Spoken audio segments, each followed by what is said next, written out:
If you're watching this right now, I can tell you for a fact that you have withdrawal symptoms. You want the Madlanga Commission, you want the ad hoc committee. It's what you've been watching for the last few months. And it's okay because we've been doing the same thing. I think all of us have been tuning in, trying to get our daily fix, find out exactly what's happening. How bad is this rot in the criminal justice system? So here's your hit for you. I'm going to take you right back into that room, and who better to do it with than Pule Letshwiti-Jones. You've been there. I mean, we started this thing together. You're doing the questioning now. You're asking me questions. We started this thing together, bro. Yeah. So let's get right back in there, and let's just get into it. I mean, I know that before we got to the Madlanga Commission, before we got to the July 6th press conference, remember there were murmurs of this thing, right? Mm-hmm. I think it's very important to say that we didn't just go into the commission not ready, right? Yeah. We didn't just start doing work from what's coming out of the commission. We've been doing work externally, investigating externally. Yeah. Like you're saying, you've been doing a lot of. You spoke to the KZN top cop even before July 6th. Yeah. He told you a lot of things as well. So it's been a build-up of stories to get to July 6th and eventually to the Madlanga Commission of once we got there as well. You know, the top cop in KZN told you a lot about what was going on in the SAPS. Yeah, in January in January already, right? Yeah.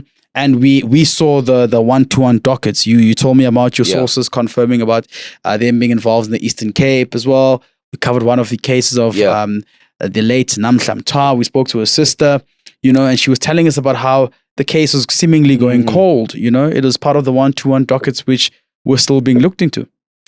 I mean, let's go back to that January thing, right? Yeah. At that point, we had no idea what is going to come from that interview. In fact, like I was thinking about it today when we were prepping for this podcast, and I was thinking, you know what? On that day, I was trying to talk to Mkhwanazi about these allegations that he was facing. I mean, there were newspapers talking about how he was interfering in an investigation, and he had allegedly tried to stop this raid on a prison official's house. So then, when I eventually get him, and I say, listen, you need to talk to me. His spokesperson's like, no, you can't talk to him, and I'm like, no. Go through the back door. Eventually, I get him. But when we speak, what came out of that interview? I don't think I realized the gravity of it at that time. Because do you remember? It was the first time that he spoke about political interference. Yeah, and he mentioned something that we were going to hear a lot about later on, and that was the issue of interference because of the investigation that they were doing at the head office. Do you remember that? Yeah. I think it's something he's been quite trying to speak about. Yeah. I mean, if you look at the 5th of March portfolio committee meeting as well, there were he made a lot of talk around that, around the issues that would come with disbanding the political killings task team. In fact, what we heard from the Madlanga Commission, and obviously I'm just going to be telling you things that we've been covering as well now to the Madlanga Commission, the Interministerial Committee, right? They were overseeing the operations of the political killings task team, then directly reporting to the president, right? They had already recommended that the new administration that comes in should not disband the political killings task team, citing on numerous points to say it was effective, it was doing its work. Yeah. And they were quite interested to see that it had quelled down some of the political killings in the KZN province as well. So for a new administration to come out and disregard that, that was interesting, man. I mean, they did well. Look, if you look at their stats, right? The number of life sentences they got, the convictions and all of that. And remember, there was a time in KZN where political killings, I mean, it was a really, really bad time. I remember, and I stand to be corrected, there was a period where I think it was over the space of a year, there were like 20-something politically related killings that had taken place, and the bulk of them were ANC members, right?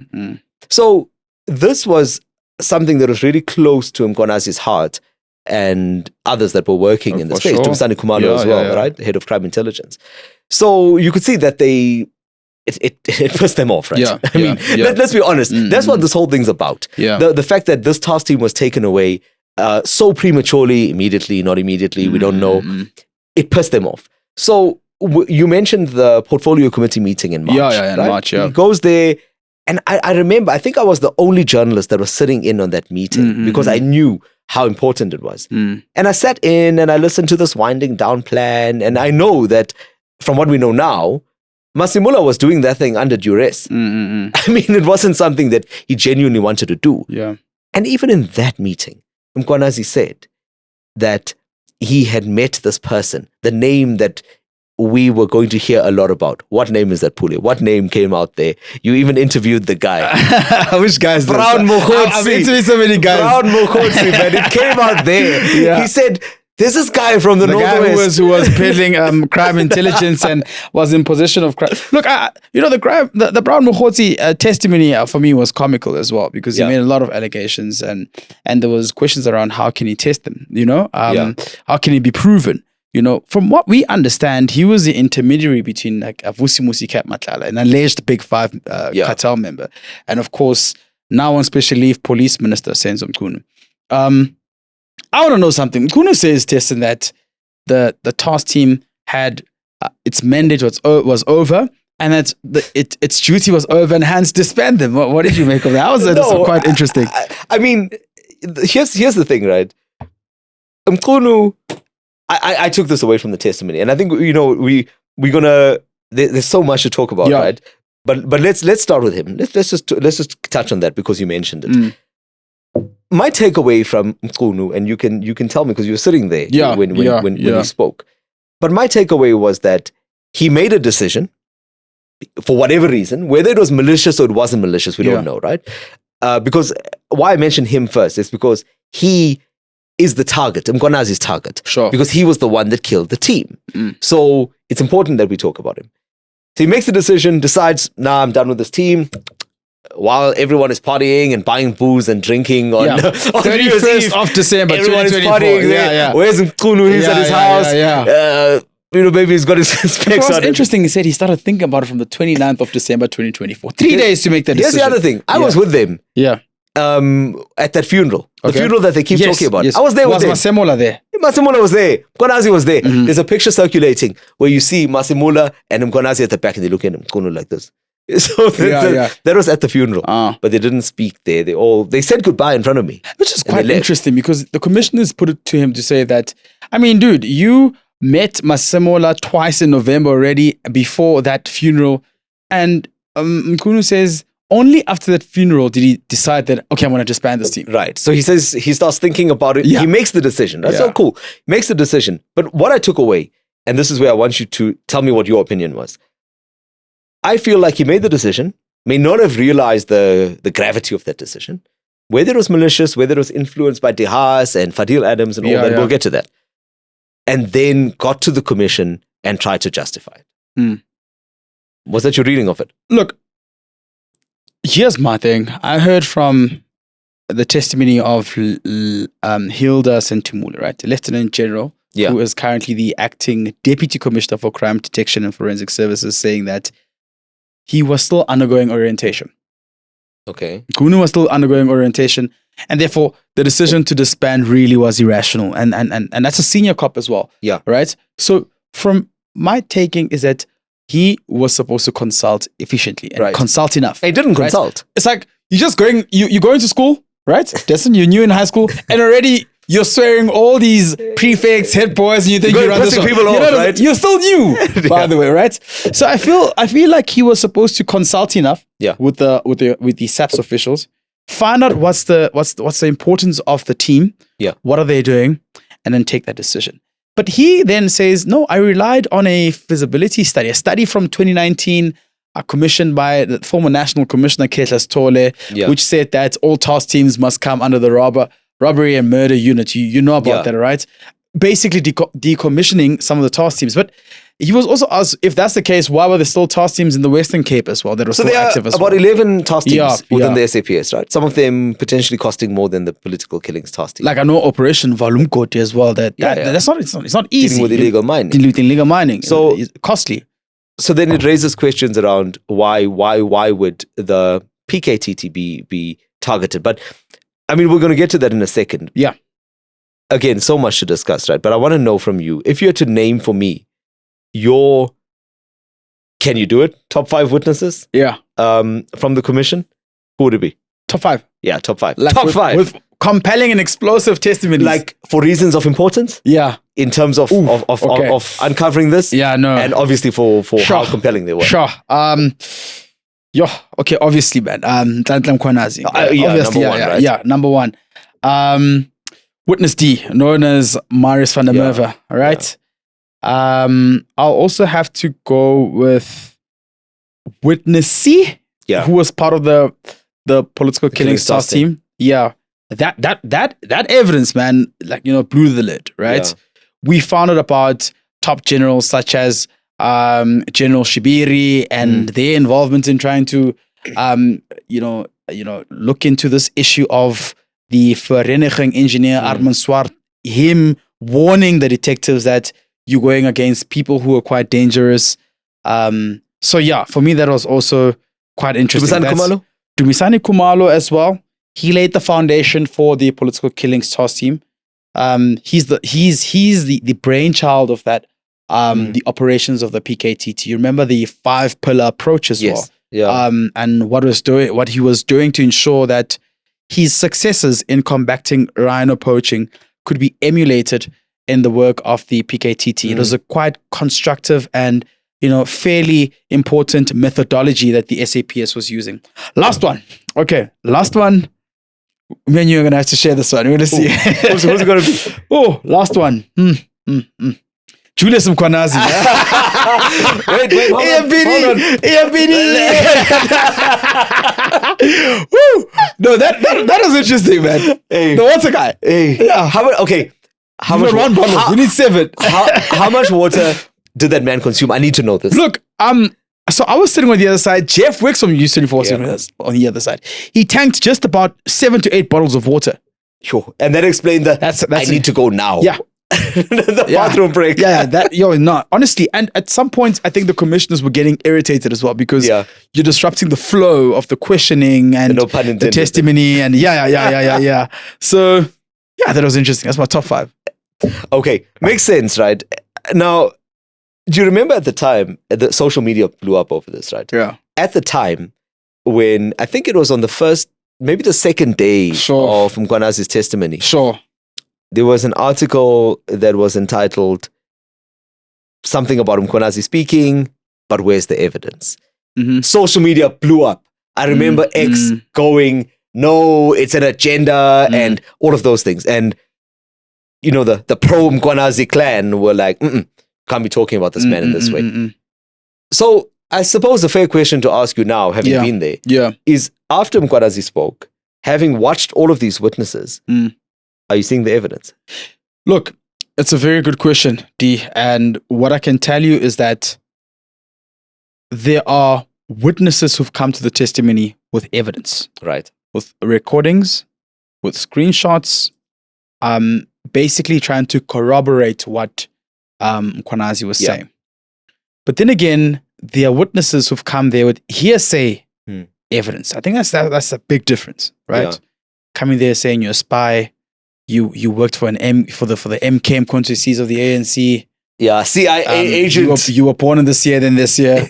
That's confusing, right? Yeah. So it's not structured properly. Yeah. But what I want to say to you is what's very important now. Witness D. He came there, gave detail of what happened at a house in Brakpan in 2022 where an individual was murdered. Yeah. Right? He was tortured and allegedly tubed, murdered, dumped at a dam in Nigel. Right? And Witness D helped, eh? Witness D helped. Under duress, I mean, from what he tells us. He says under duress. But now, D, we're getting more information as ENCA as well, right? That Witness D also had a target on his back from guys within the illegal mining operations, the Zamas, right? The Zamazamas as well, known as illegal miners. Yeah. Right? And other witnesses who we've spoken to, or other sources we've spoken to, are saying an opposite, labeling Witness D as a cowboy, right? So we don't speak ill of the dead, right? And his death is not in vain. It's a mere revelation of a bigger picture, right?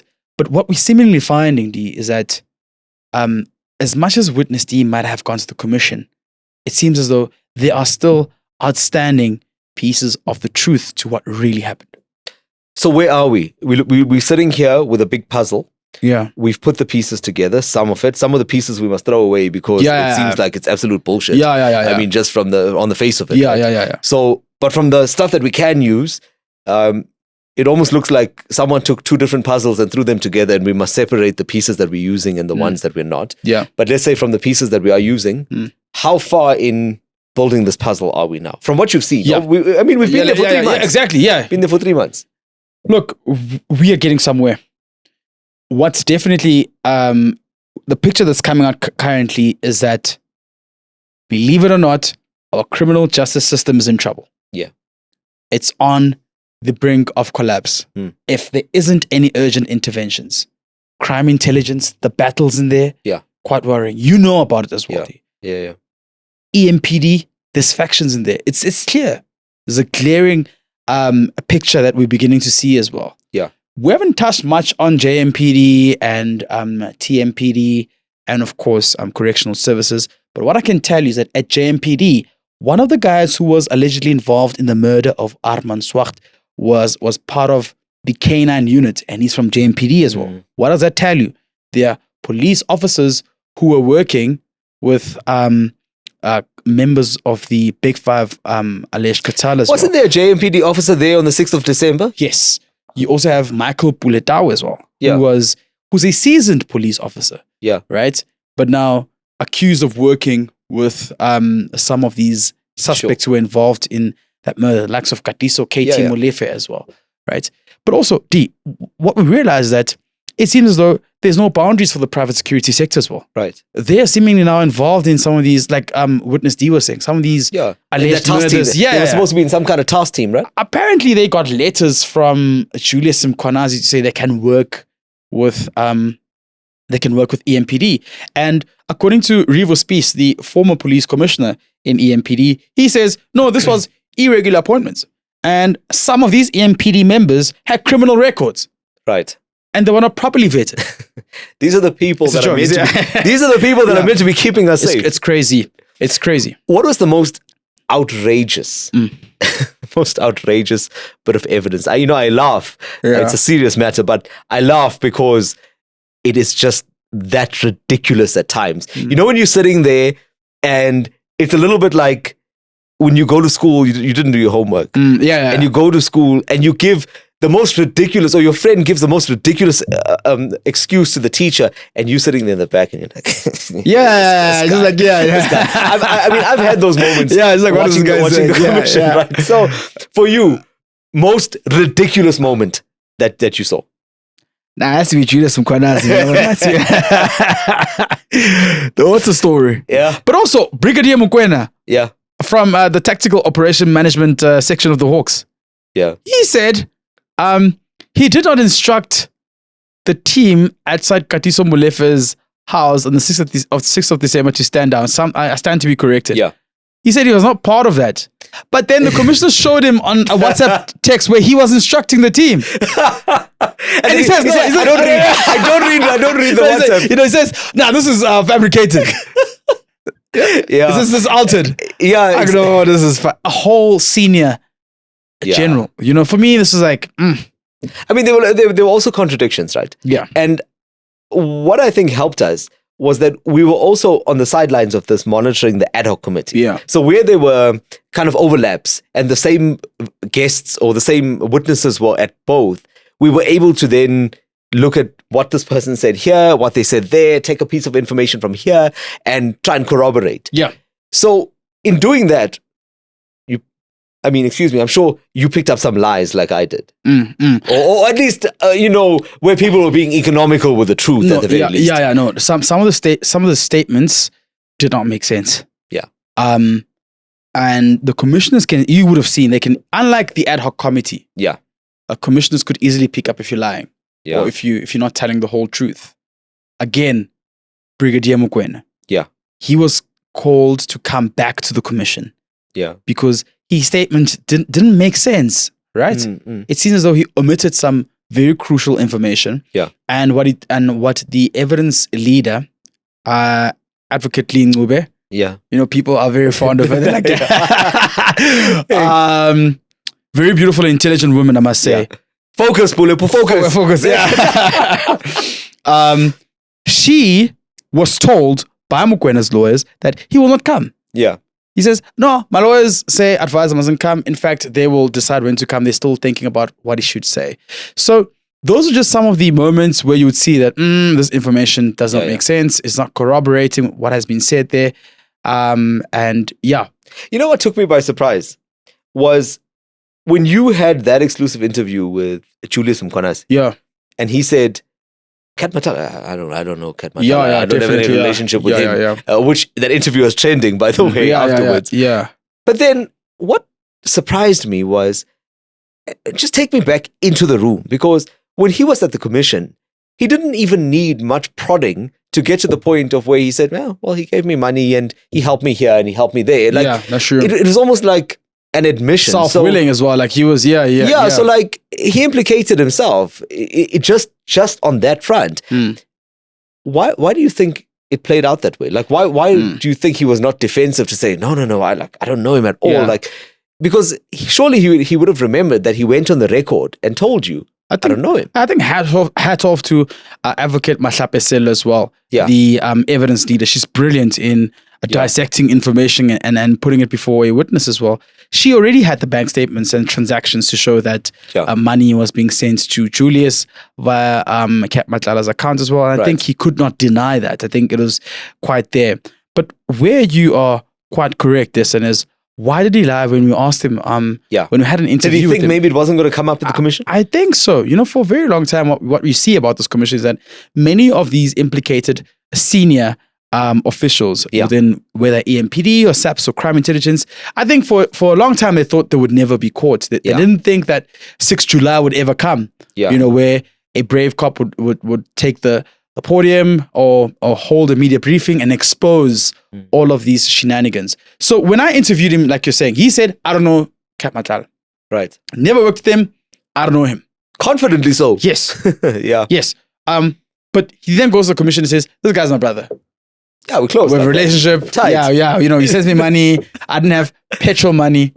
All I can say is that what I've learned from this commission so far is that even if I have no petrol in my car, I'm staying at home. I'm not asking anyone. No. I'm not asking anyone. No. Don't send a petrol emoji or anything. Nothing. Yeah. I don't want 100 Rand from you. Yeah, sure. It'll come back and bite you too. Because remember, Rafadi. Yeah. Hey. Calvin also admits, he says he had a relationship with Kat since they lived together, I think, in Mamelodi, and they grew up together and all of that.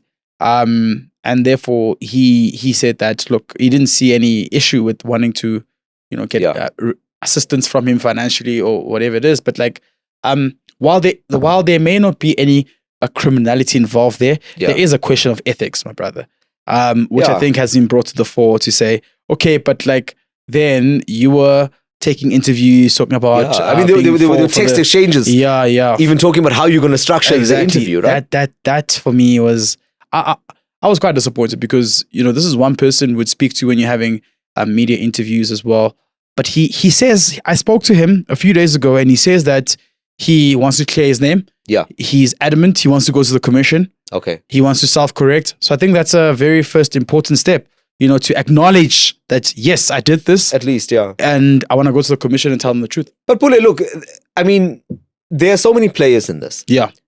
We have General Gunu, who was the one who allegedly took this decision for whatever reason, we don't know. Well, not allegedly took this decision. I was about to say, he took the decision. Yeah. I'm saying allegedly for the reasons that Mkhwanazi outlined. Yeah. So we don't really know why. But he did it nonetheless. Yes. Now the question that needs to be answered is, was he used? Was he malicious? Was he just incompetent? Did he just not know what he's doing? So we've got him. The other big guy here is Kat Matlala. So when it comes to Kat, and I have to ask you this, and maybe this is just a crude way of asking. Yeah. Why are all these grown men twerking for this guy, Vusimuzi Kat Matlala? Allegedly. Yeah, true. So, look, all of them went to him for money. Yeah. For example, KZN Hawkshead, you would know, it's probably from the neck of your hoods. General Sinon. Yeah. General Sinon's son, Tato, had a relationship with Cap Matlala as well. Yeah. In fact, the commission was going through evidence. It was witness, I think it was witness X who came to the commission. I think he was just, the witness was just carrying on from where Khumalo had left off. Remember when he fell ill and couldn't come? But what was exposed is that they were in a process of purchasing property. Yeah. And we don't know if that property was purchased or not. So you have Calvin Rafadi, who we just spoke about. Then you have the likes of Suleiman Karim as well. The businessman, the Northwest. Yeah, ANC regional treasurer for the Ngaka Mudiri Mulema district. That's where I was born, by the way. Ah, your homeboy. Is it your homeboy? Yeah, they're all coming from them. Brown Mohoti, all from there. Pule, did you ask any of these guys for petrol? No, I didn't, man. Never. You sure? I'd rather come to you. No, I got you, man. I'd rather come to you. Got you. So, yeah, he was also apparently helping Matlala to facilitate for the process of Matlala getting his money back or getting his payments from SAPS as well. A few times I've tried to link him to General Feroz Khan, but of course it didn't hold that much, you know. Some links are still to be proven. I mean, you still have phase 2 that's coming. Yeah. He's linked to quite a number of people. Yeah. Which is quite we're still going to come to him. Yeah. I want to pick up on General Sonona. Yeah. Who you touched on now. KZN Hawks Head. KZN Hawks Head. Why I want to talk about him. In fact, I know you're asking, but I have a very interesting question. The drugs that went missing in KZN. Yes. Which year was that? That would have been, I stand to be corrected, but it should have been about 21. Was General Sonona still there?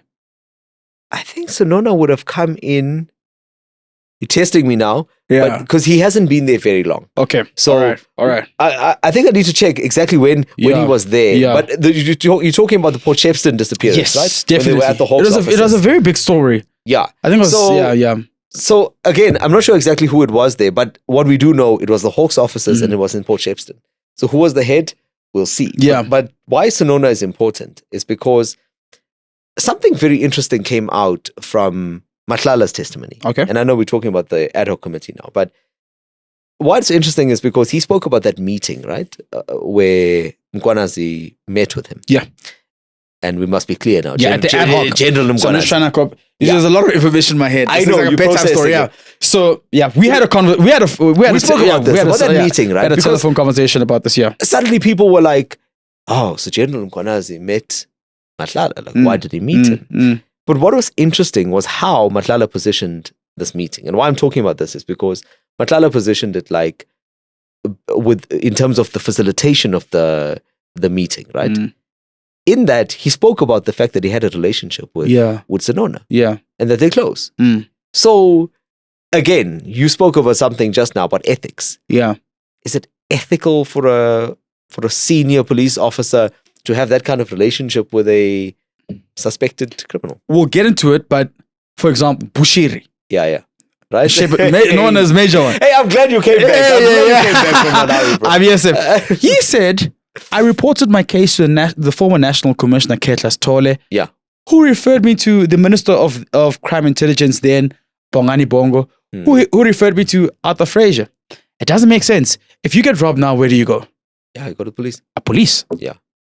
So it tells you about the relationship and the proximity. It's an uncomfortable relationship. Yeah, it is. And this is the thing. Was it also Shibiri that was chilling there at the party spot? Yeah. I think in was it Northcliffe or Westcliff? Westcliff. Where Witness C was. Witness C was got there. The phone was connected to the Bluetooth speaker. Yeah. I mean, these speak to the uncomfortable relationships that exactly police officers have with even suspected criminals. Yeah.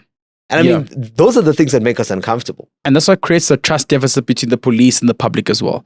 Yeah. When you go to the police station, do you trust that the guy behind the counter is going to help you and help you open the case? We're sitting with an issue of gender-based violence now where a lot of women, hundreds and thousands of women in this country would rather not go to the police station because they don't trust that they'll be assisted when they get to the police station. They don't trust that the correct psychological process will be put in place to rehabilitate them as well. Yeah. Once there is a trust deficit between the public and the police, you're going to have issues where communities are taking the law into their hands. And emanating from that will be vigilante groups as well. Yeah. You know, even unrest, Dasen. We've seen protests around the countries where community members are saying, we're tired of corrupt cops. Look what happened in Recha Park recently as well. Right. You know, I'm sure in KZN, there's a lot of communities that are disgruntled. And there is. And you know, I was having this conversation earlier today, and I was saying, look, this is the problem with where we are right now with this criminal justice system, that everyone needs a hero. Yeah. And for them, Mkhwanazi became that hero. Yeah. Given what he did, and given, it's almost like people were waiting for that moment where someone would just come on and say, here you go. And this is the thing. Even if you go back to, remember the press conference that we had, the 6th of July, that was a roadmap. It essentially was just here saying, these are the things that we need to touch on. We've got a potentially corrupt police minister. We've got a businessman with this uncomfortable proximity to senior police officers, Musi Matlala. We've got this fixer, Brown Mokhotsi. We've got a drug problem. We've got these cartels. So Mkhwanazi gave you, you know, when you used to watch a DVD back in the day and you had that index at the beginning, he just literally gave you that a table of contents. Would you say this started now? It's always been there. I mean, you have the likes of Jackie Silibi as well. Like, you know, would you say that like this whole cycle of corrupt cops? I mean, I did my research on crime intelligence. Yes. Right? You had the likes of Peter Jacobs, who was there as well. Also, like, accused of wrongdoing for being involved or meddling within the slush fund as well. There were allegations against him. Before him as well, was it Richard Mdluli, I think? Head of crime intelligence. Head of crime intelligence as well. Issues against him. And now recently there was issues against Dumisani Kumalo, who's been cleared as well. He went to court. That case has been going, but internally SAPS has cleared him, right? Yeah. But the case is still ongoing, but he can go back to work now. Would you say it was a moment of time before this happened, Dasen? It's just building blocks to this. Yeah, it had to July get, 6. Yeah. It had to get you. I mean, the police system was broken already. Yeah. Mkhwanazi just spoke out. Yeah. So what it's done now, and I said this to you before, I think we said it when we started doing the Madlanga Commission.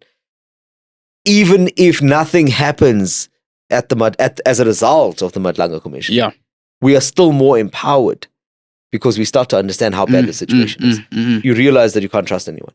And on all levels, you get it from the police to the prosecutors to the magistrates.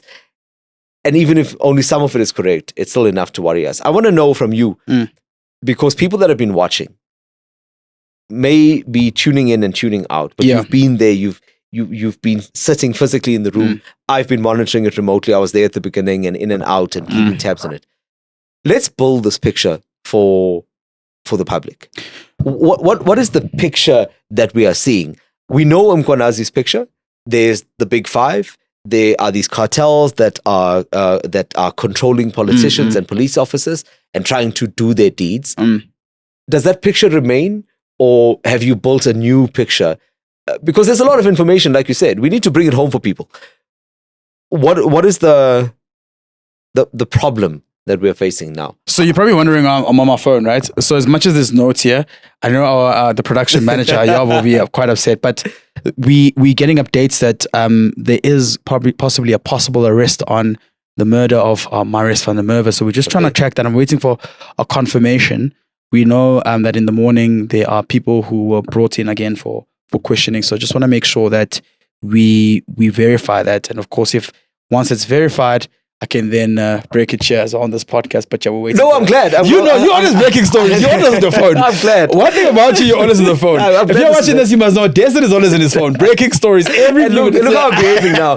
I'm sure lots of stuff is broken. So I'm just checking. I'm just making sure we don't miss that, right? No, I'm glad you did it. So there's a development in that story. Yeah.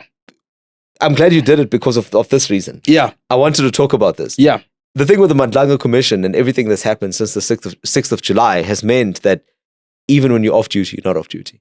You're still on duty. You're still on duty. I mean, you and I are talking every other day on the phone. There's always something going on. Yeah. You always have to keep up with the commission. I know I'm taking my kid to the park. I've got the Madlanga Commission on my day off. I've got the Madlanga Commission on the I've tuned it into the Bluetooth and I'm listening. It's because you can't afford to miss development. I mean, that's why I'm saying you're forgiven, man, for being on your phone. Yeah, no, definitely. Stuff's moving. And I mean, that's the beauty about podcasts, right? So it doesn't gag you from doing certain things. You can like, you know, just, you know, we hardly wear this. You always, right. And you wore a tie for the first time at the Madlanga Commission.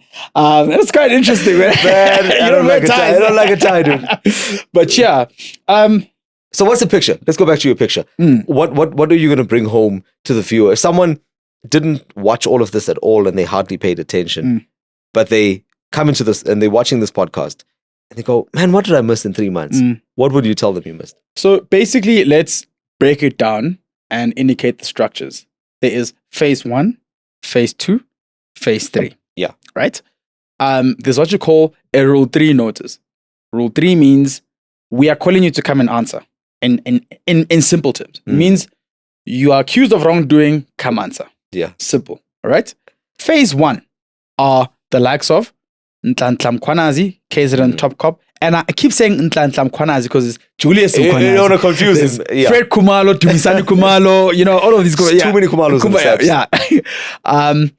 So phase 1 are the ones who are making the allegations. Say, this is the wrongdoing in SAPS, in simple terms. Right.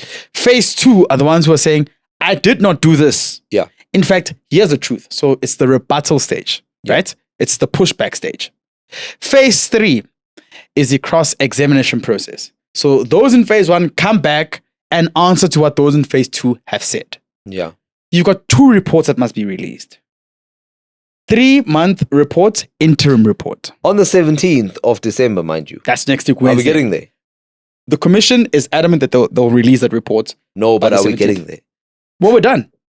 Phase 1 is done. No, we're done with the phase 2 and 1. Yeah, for now. Partially phase 2. But I'm saying from what you know and from the sources that you've developed, do you think that the report will be delivered on the 17th? Yeah, from what I'm hearing and from the sources I've been interacting with, they are on track.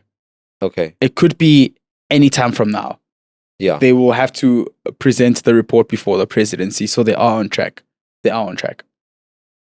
Now, if you look at everything that's been said and all of the links, do you believe that that the Big Five is operating? Do you believe that there are these cartels that Mkhwanazi was talking about on July 6th? I mean, we're now empowered with this information that we've been given through the Madlanga Commission. Fortunately for us, a lot of it has been quite transparent and it's been public. Yes, I mean, we've had the hidden identities and all of that. But I mean, for the most part, we've been privy to what's been going on. Do you as Pule, do you believe that you're living in a country where there are criminals that are holding us to ransom through the officials that we are supposed to I mean, trust? of course. Listen, it's not even thumb-sucked information. There's proof. Cops are being arrested left and right and center. There are dirty cops. There's cartels as well. I believe that South Africa is a beautiful country and it's also in a strategic geopolitical position, right? On the continent, right?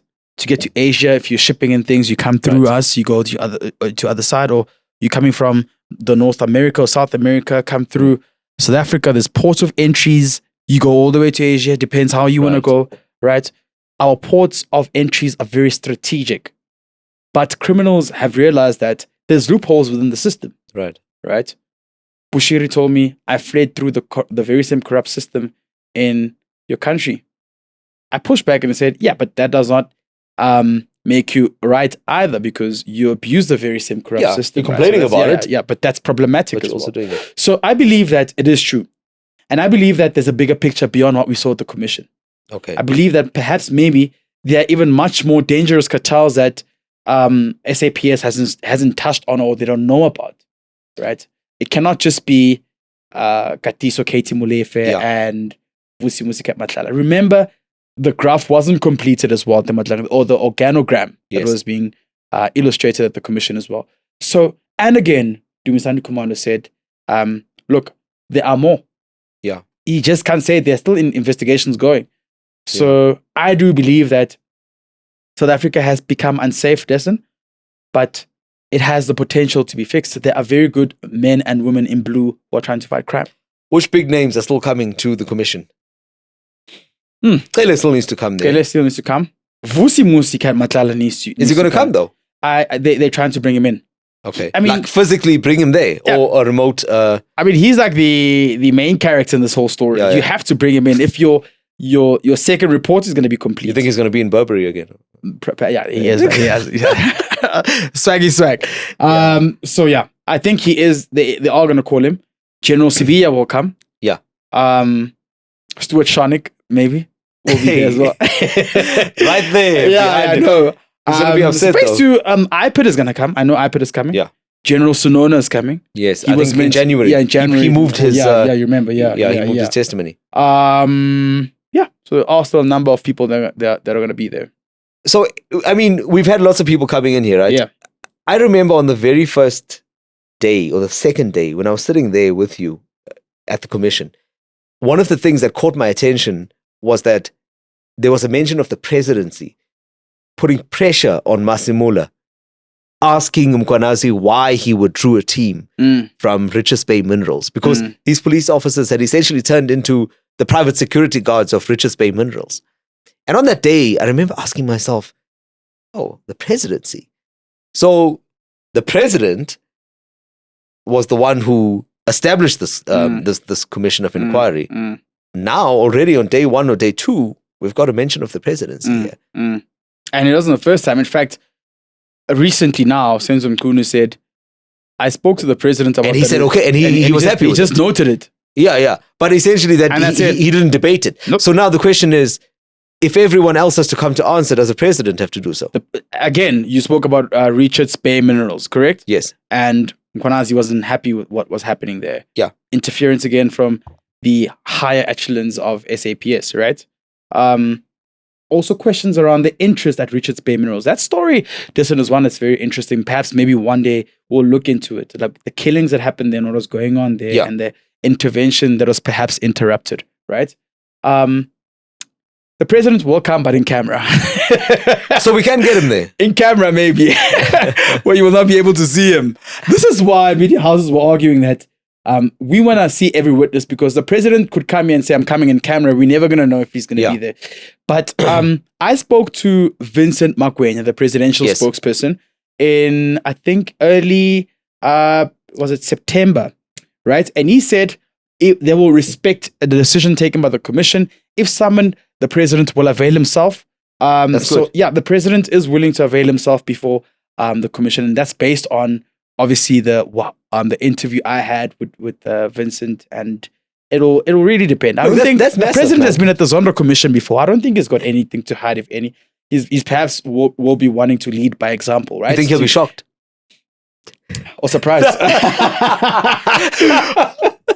I don't know. But yeah, he will have to go there. He established the commission. Right. So go. You think so? He won't be shocked that there's a commission? No. He should know there's a commission. He should know there's a commission. He should know. It's playing on his TV, all channels, every day. Every day.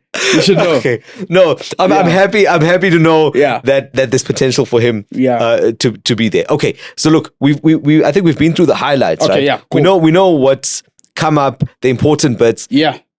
We know who's gonna come. Yeah. But now when we get back into it, I need to know, what is the order of proceedings? Do we have any idea of who's the first witness going to be when this thing resumes? So when we come back, the commission will continue with phase 2. Yeah. Phase 2. We still look at implicated individuals. Yes, those are the rebuttal stage. I heard that IPID might be the first, right? Okay. I'm still not sure. I need to verify that, but we don't. It's a very clandestine process. The commission has been using. So you hardly know about who's coming. And how we get the information is through the lawyers representing those who've been implicated, who would tell us, like, are you giving them petrol money? No, I will not. I'm coming to you for petrol money. So we don't know yet, but we know that phase 2, the commission is likely to kickstart phase 2 again just after the school holiday, the schools open. The general public school holidays open, then it'll start again. Yeah. But look, Pule, we danced around it, and I think we mentioned it here and there, but the reality is that it'll also be reopening on a really, really sad note. Yeah, with Van der Merwe's murder. Yes, we don't know. We don't know whether it's related to the commission or his. And I'm glad you brought that, because we've been doing a lot of stories as well around this. Yeah. We are not saying this is. But we're saying the timing is strange. Yes. So, and we're saying the SAPS must investigate. In fact, Nat Jones is now working with the commission as well. Yeah. So it all boils down to something. Babita Diokron, Mpoma Fole, Armand Swart, the list goes on. Whistleblowers who try to make sure that they give public that will push back against corruption and crime in this country. Those are witnesses who we know died, and there's always been talk about, whistleblowers must be protected and everything. But is government really stepping up? The thing that government needs to prove, and this is really important, the thing that government needs to prove is that if you are a whistleblower in this country, the people that protect us need to prove that you're not owned. That is the bottom line. And that needs to be proved because it hasn't been proven now. Look, Dasen, all of these guys, Marius got like 2 death threats, right? Yeah. We now know of a hit list that's making the rounds. In the security space, right? Yes. To say you're next. Your name was at the Madlanga Commission. So in this context, you've got a lot to say. You're next. So in this context, knowing this, there's a hit list. Yeah. Marius van der Merwe speaks out. And he was on the hit list as well, apparently. Gets killed. Again, we don't know. We'll find out in the investigation. But if you were a witness, how comfortable are you going to feel to come back to the Madlanga Commission Obviously or come not. to the Madlanga Commission? Obviously not. And again, there's a thing of where you heard from witness D, right? Yeah. A as well, saying our lives have changed. Yeah. We've been taken to, we're under protection. 24/7 surveillance. Away from our families. Yeah. Away from your family. Imagine not seeing your child the whole year, man. You know, that's so sad. And whistleblowers don't have to undergo such a rigorous and tough process, you know? I think government needs to do better. So do you think it's going to impact the turnout of witnesses when the Madlanga Commission returns? It has the potential to do so. It has the potential to do so because I spoke to, and I'm not lying, I've got records of this. 2 or 3 sources who saying they've been receiving death threats. They want to go to the commission. They've reported matters before to senior officials and they're not getting any assistance. Is the commission equipped to look after witnesses? The commission is equipped. There's a contractor who has the capacity to make sure witnesses So you can get, potentially, if you're a witness, you can get close protection for the duration of your association with the commission. Given the gravity and the veracity of the information you depose before the commission, yes. Okay, so you think that it has the potential to affect the turnout of these witnesses. But I'm going to ask you this question. Yeah. How does any witness now go into the space, knowing what they know now, knowing what happened in December as the commission closed? And I mean, look at that even. On the night, on the very last day of the commission, you have a witness killed. Look, we broke their story. I remember. I'm just saying. I'm just saying the timing is odd. Was there a message being sent? We don't know. Yeah. How do you trust the people that you're potentially going to talk about? You see, the people that are supposed to keep you safe. That's a very tricky question. Speaking out about them, but then you want that broader system to keep you safe. That's a very tricky question, and I'll tell you why. There are certain narratives around how Witness D was killed.